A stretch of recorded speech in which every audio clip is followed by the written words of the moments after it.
Austria's nationalist Freedom Party leader Heinz Christian Streeck said after Sunday's national election that while his political force didn't win, he felt somewhat vindicated by the high level of support for his party's platform, which had been copied by the winner, the centre-right People's Party, led by Sebastian Kurz.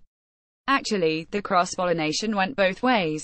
The emergence of a more coherent centre-right version of immigrant integration policy in the EU may be one positive consequence. On the other hand, the alliance could bring a deepening of the bloc's east-west divide. The conventional wisdom is that 31-year-old Kurz, the first millennial to run a European country, led the Conservative People's Party to victory by stealing Streeck's thunder on immigration. The Freedom Party confidently led in the polls after the 2015 refugee crisis, and then Kurz came and turned his establishment party into the safer alternative for the many voters who wanted tight immigration controls but not Streeck's nasty baggage. The Freedom Party leader, after all, has a history with neo-Nazi groups in Austria and Germany that scares off many moderate voters.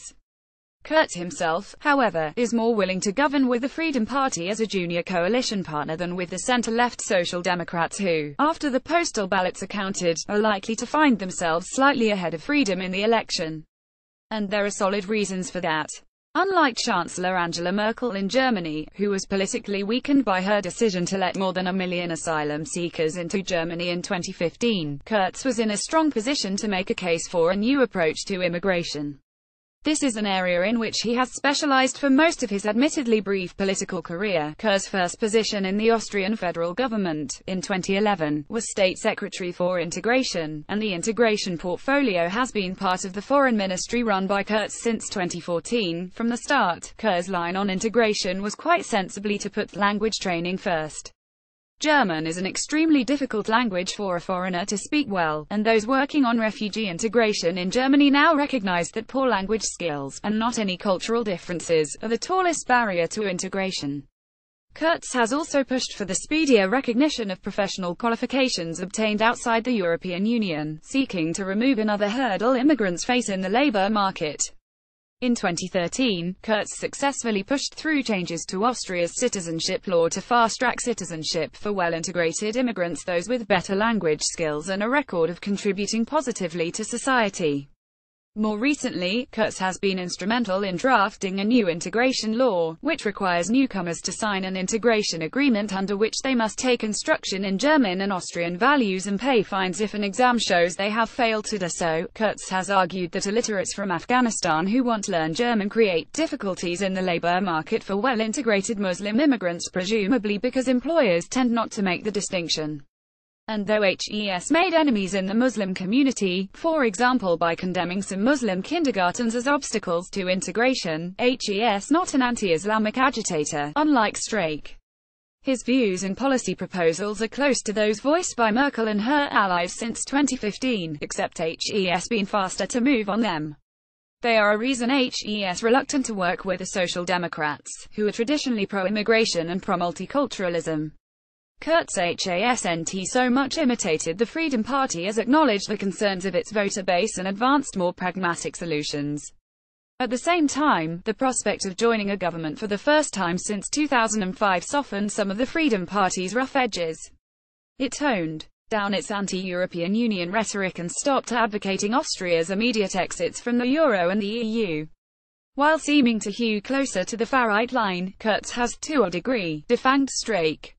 And the possibility of the People's Party forming a coalition with a still strong Social Democrats despite their mutual antipathy is a strong incentive for the Freedom Party to moderate its demands for a bigger role in the next cabinet if Kurz is to work with Streeck. Streeck's barely concealed anti-Semitism and his colourful past are less of an obstacle to the baby-faced Kurz than to many older politicians in German-speaking countries. For Kurz's generation, the historical distance from the Nazi era is greater. In a way, that's a blessing in Austria, where the far right has a strong tradition that's not going away. Instead of rejecting its bearers, Kurz has an opportunity to force a more constructive attitude on them, something that, in recent years, happened in Norway, where the Nationalist Progress Party has been part of a successful governing coalition. That's an important role for the centre-right to play in a country where a sizable number of voters will always be openly nationalist. It can also be the beginning of turning an anti-immigrant agenda into a set of policies that might, in time, lessen xenophobia and lead to a better integration of newcomers than multiculturalist policies have. A Kurz-tricky coalition could, however, pose a short-time danger to EU cohesion. A firmer stance on immigration will push Austria in the direction of the Visegrad for Poland, Hungary, Slovakia and the Czech Republic, where there are natural affinities. A nationalist party runs Poland in Slovakia, a far-right force is part of the ruling coalition in the Czech Republic, a relative Eurosceptic, Andrej Babis, is about to win an election in Hungary. Prime Minister Viktor Orban is one of Strake's favourite politicians. With the help of an older democracy such as Austria, the post-communist countries could be emboldened to take an even stronger stand against what they perceive as EU dictates, not just on immigration but also on closer economic integration. The game Kurz is playing is a young man's risky gambit. If he can offer pragmatic solutions to voter concerns, he will be rewarded by stability-loving Austrians.